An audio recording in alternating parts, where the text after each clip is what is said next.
ऑफिसला जाताना वेळ भरपूर कमी असतो कारण खूप फटाफट आपल्याला तयार व्हायचं असतं. त्यामुळं आज तुम्हाला खूप कमी वेळेत चांगला प्रेझेंटेबल ऑफिसचा मेकअप लूक कसा करायचा हे तुम्हाला दाखवणार आहे. अगदी नॅचरल म्हणजे मेकअप केला आहे असं अजिबात वाटणार नाही आहे. खूपच जास्त नॅचरल लूक आपण क्रिएट करणार आहोत. त्यामुळे तुम्ही जर ऑफिसला जात असाल आणि तुम्हाला एक मिनिमम मेकअप कसा करायचा हे जर जाणून घ्यायचं असेल तर व्हिडिओ शेवटपर्यंत नक्की बघा. कारण याच्या व्हिडिओमध्ये मी तुम्हाला ऑफिस मेकअप लूक कसं करायचं हे शिकवणार आहे. आणि त्याचबरोबर व्हिडिओच्या शेवटला आपण नवीन सबस्क्रायबर्सना शाउटआउट जसं देतो ते सुद्धा देणार आहे. त्यामुळे व्हिडिओ शेवटपर्यंत बघत राहा. नमस्कार मंडळी, तुम्हा सर्वांचं माझ्या चॅनलवरती स्वागत आहे. जर पहिल्यांदाच चॅनलवरती आला असाल तर नमस्कार, माझं नाव आहे प्रणवती. मी makeup video, skin care videos, hairstyle videos आणि भरपूर सारे मेकअप हॅक्सचे व्हिडिओज घेऊन येत असते. प्रत्येक आठवड्याच्या मंगळवारी आणि शुक्रवारी ह्या सगळ्या टॉपिक्सवरती व्हिडिओज माझी येत असतात. त्यामुळे तुम्हाला जर या टॉपिकमध्ये इंटरेस्ट असेल तर नक्कीच चॅनलला सबस्क्राईब करून बेल आयकनला क्लिक करायला अजिबात विसरू नका. म्हणजे तुम्हाला नक्की कळेल की माझा व्हिडिओ किती वाजता आलेला आहे. तर सगळ्यात आधी आपण काय करणार आहे, फेसला मॉइश्चरायझर लावून घ्यायचं आहे. म्हणजे हायड्रेशन आपल्याला मिळणार आहे आणि मॉइश्चरायझर लावणं हे खूप गरजेचं आहे. मेकअप मिनिमम करत असाल किंवा अगदी हेवी मेकअप जरी करत असला तरीही मेकअप करण्याच्या आधी स्किन केअर नक्की करावा. आणि आता त्याच्यामध्ये काय करायचं आहे, फेसवॉश केलेला आहे व्यवस्थित अगदी. त्याच्यानंतर मी मॉइश्चरायझर वापरत आहे.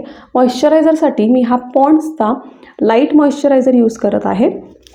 अगदी थोडंसं मॉइश्चरायझर घ्यायचं आहे. जर तुमची स्किन टाईप ड्राय असेल तर तुम्ही थोडंसं थिक मॉइश्चरायझरसुद्धा वापरू शकता. आणि जर ऑइली असेल तर लाईट मॉइश्चरायझर तुम्ही वापरू शकता. तर सगळ्यात आधी मी काय केलेलं आहे, मॉइश्चरायझर खूप छान प्रकारे स्किनमध्ये मसाज करून घेत आहे.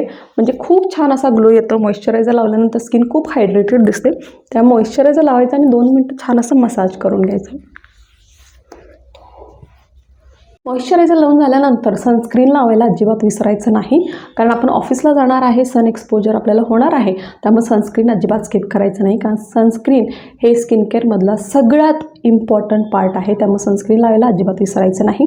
आता मी हा बायो UVचा स्प्रे सनस्क्रीन यूज करत आहे. हा 50 SPFचा सनस्क्रीन आहे. खूप लाईट वेट आहे आणि ह्याची जर ऑनलाईन मला लिंक मिळाली तर मी नक्की डिस्क्रिप्शन बॉक्समध्ये टाकते. तुम्हाला हवं असेल तर तुम्हीसुद्धा मागू शकता. आता मी ह्याला पहिला हातावरती स्प्रे करून घेत आहे आणि मग फेसवरती लावणार आहे. ह्याची कन्सिस्टन्सी खूप लाईट आहे, अगदी व्हेरी वॉटरी आहे. आणि फक्त चेहऱ्यालाच नाही तर हाताला, पायाला जिथं पण सन एक्सपोजर होणार आहे तिथं सनस्क्रीन लावायला अजिबात विसरायचं नाही.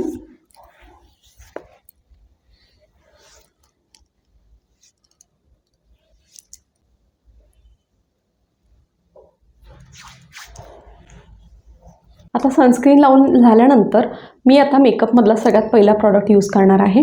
आणि आपल्याला एक लाईट मेकअप करायचा आहे. त्यामुळे फाउंडेशन वगैरे यूज करण्याची काही गरज नाही आहे. आपल्याला एक नॅचरल लुक क्रिएट करायचा आहे. जर तुम्ही फाउंडेशन वापरला तर मेकअप हेवी दिसतो, मेकअप करून आला असं दिसतो, नॅचरल लुक नाही वाटणार आहे. त्यामुळे एक लाईट मेकअपसाठी मी पॉन्डची ही BB क्रीम यूज करणार आहे. ज्याच्यानं खूप लाईट मेकअप लुक असा येणार आहे. त्याचबरोबर तुमचे थोडेसे जे इनपरफेक्शन्स असतात स्किनवरती ते सुद्धा हाईड होऊन जाणार आहेत आणि खूप नॅचरल दिसणार आहे. त्यामुळे पॉन्डची ही BB क्रीम मी यूज करत आहे. आता तुम्ही बघू शकता किती प्रोडक्ट मी घेतलेलं आहे.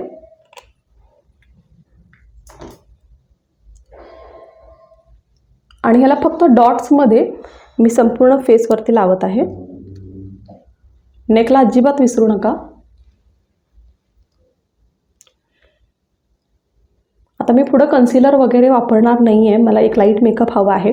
त्यामुळे मी डोळ्यांच्या खाली आणि डोळ्यांच्या वरतीसुद्धा ह्याला यूज करत आहे. म्हणजे थोडंसं आपलं कलर करेक्शनसुद्धा होऊन जाईल. जिथं जिथं आपलं डिस्कलरेशन आहे ते सुद्धा आपलं कमी होऊन जाणार आहे. आता जर तुम्हाला स्किनवरती डाग असतील, पिंपल असतील तर तुम्ही कन्सिलरसुद्धा वापरू शकता. डेली वेअरमध्ये कन्सिलरसुद्धा तुम्ही यूज करू शकता. त्याच्यानं तुमचे डागसुद्धा लपून जातील. खूप जास्त डार्क सर्कल्स असेल, पिगमेंटेशन असेल, चेहऱ्यावरती डिस्कलरेशन असेल तर तुम्ही BB क्रीम न वापरता कन्सिलरसुद्धा वापरू शकता. It's your choice. पण मला आता सध्या कलर करेक्शनची जास्त गरज नाही आहे. त्यामुळे मी फक्त एक पॉन्डची BB क्रीम वापरत आहे. आता BB क्रीम अगदी हातानं सुद्धा ब्लेंड केला तरीही चालतं. पण मी एक ट्रायंगल पफ यूज करत आहे ह्याला ब्लेंड करण्यासाठी. तुमच्याकडे जर पफ नसेल किंवा ब्युटी ब्लेंडर नसेल तर हातानं सुद्धा आरामात होऊन जातं.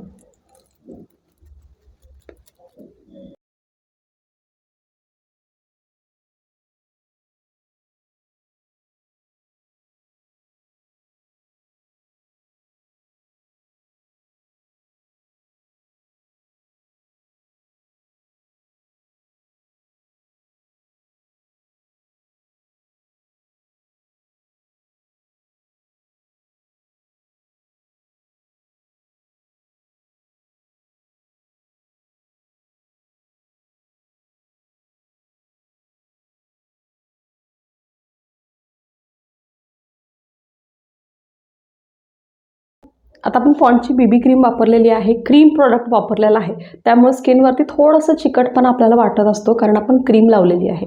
आता त्याला सेट करण्यासाठी आता आपल्याला मॅट करायचं आहे, कारण जर त्याला तुम्ही मॅट नाही केला तर बऱ्याच जणांना खूप जास्त घाम आल्यासारखं वाटतं, मेकअप अगदी मेल्ट डाऊन झालेला आहे असं वाटतं.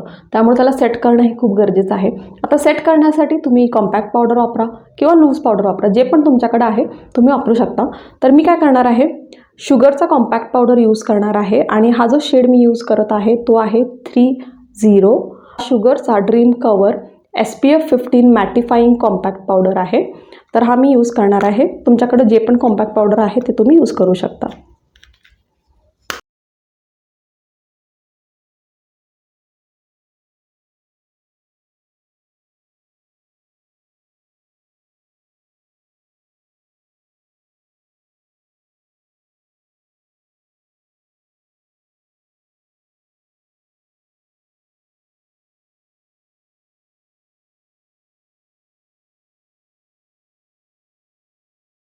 तर नेक्स्ट प्रॉडक्ट मी यूज करणार आहे मस्करा, आणि मस्करासाठी मी हा मेबेलिनचा हायपर कर्ल मस्करा यूज करत आहे.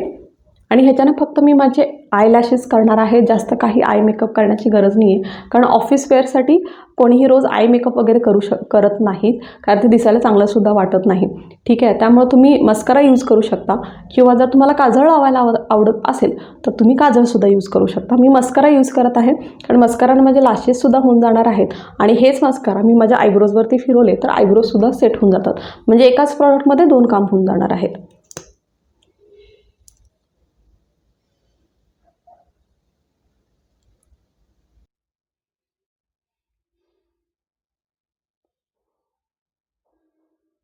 आता तुम्ही बघू शकता फक्त मस्कारा वापरलेला आहे आणि डोळ्यामध्ये किती छान असं लिफ्ट आलेलं आहे.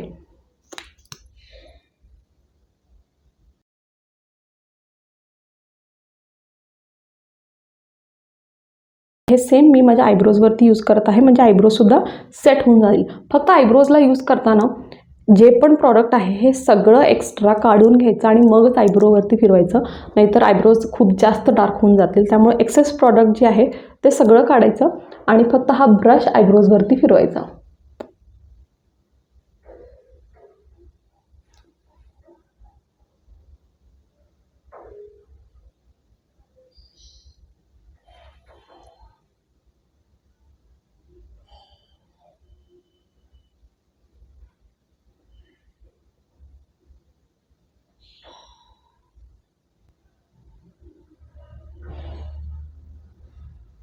ओके, आता आपण मस्कारामध्ये आयब्रोसुद्धा आपले सेट करून झालेले आहेत. So our eyes are done. आता नेक्स्ट प्रॉडक्ट मी एक टिंट वापरत आहे, कारण थोडंसं मला चीक्सवरती कलर हवा आहे.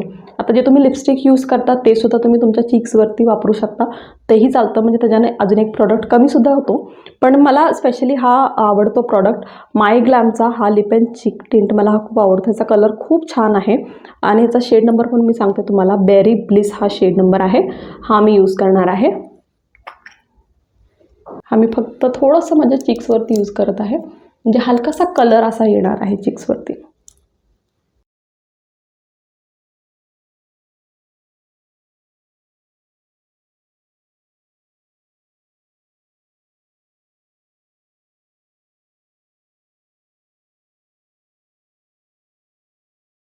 आता लास्ट प्रॉडक्ट मी यूज करणार आहे लिपस्टिक.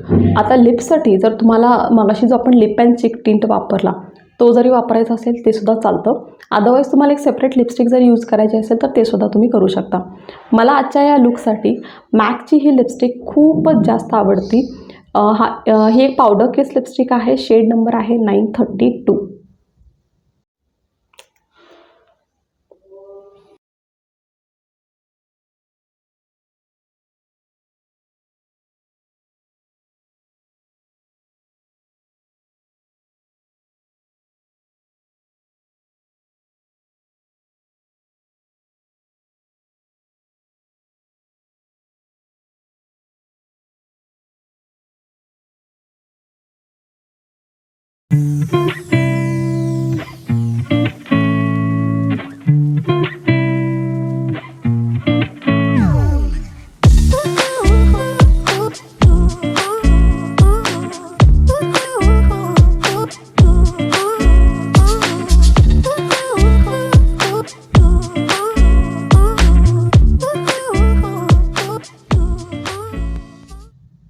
सो मैत्रिणींनो, कसा वाटला तुम्हाला हा लुक? आय होप तुम्हाला हा लुक आवडला असेल.